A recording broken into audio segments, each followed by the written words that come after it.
న్యాయం కోసం పోరాడితే చంపేస్తామని బెదిరింపులకు గురి చేస్తున్నారని ఓ మహిళ మంగళవారం పెద్దపల్లి జిల్లా రామగిరి పోలీస్ స్టేషన్ ఎదుట బైఠాయించింది. రామగిరి మండలం బేగంపేట గ్రామానికి చెందిన శివకుమార్ అనే వ్యక్తి తనని పెళ్లి చేసుకుంటానని నమ్మబలికి శారీరకంగా వాడుకుని మోసం చేశాడని ఓ మహిళ పోలీసులకు ఫిర్యాదు చేసింది.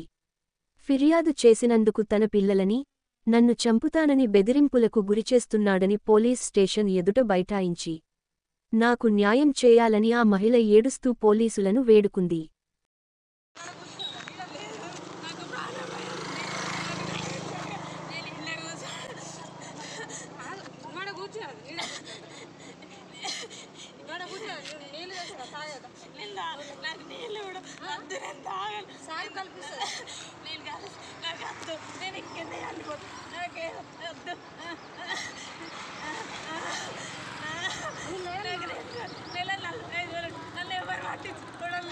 ఇన్ని రోజుల నుండి కూడా ఎవరు అరెస్ట్ నన్ను చంపుతారట శ్రీనిబాబు ఆశిస్తే ఉన్నాయి అని చెప్పేసి వాళ్ళకి ఫోన్ చేసుకొని వాళ్ళ చెల్లె లాయరట ఫైనల్ రాజు కూడా వాళ్ళ తనే వచ్చి తీసుకుపోయి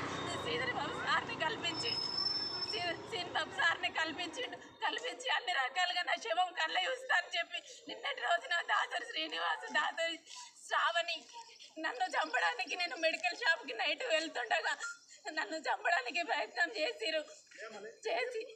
నైట్ కూడా నేను నా తమ్మునికి అలాగే నేను ఫోన్ చేసుకుంటే వచ్చి నేను సిఐ సార్కి ఫోన్ చేయడం జరిగింది. ఖచ్చితంగా నేను వెళ్ళాను. ఇక్కడ నాకు న్యాయం జరిగేదాకా నేను నా పిల్లలు చిన్నోళ్ళు నాకు ఏడికి పోయిన న్యాయం జరగలే. నేను డీసీపీ దగ్గరికి పోయినా ఏసీపీ వాళ్ళ చుట్టమని చెప్పేసి అంటాడు నన్ను చంపడానికి. నా రాజకీయ ఒత్తిడి ఉంది అందుకే నన్ను చంపుతారట ఖచ్చితంగా, నన్ను చంపుతారు ఖచ్చితంగా. నాకు ప్రాణభయం ఉంది. ఒక పోలీస్ డిపార్ట్మెంట్ వాళ్ళ చేతులు కట్టేసిర్రు.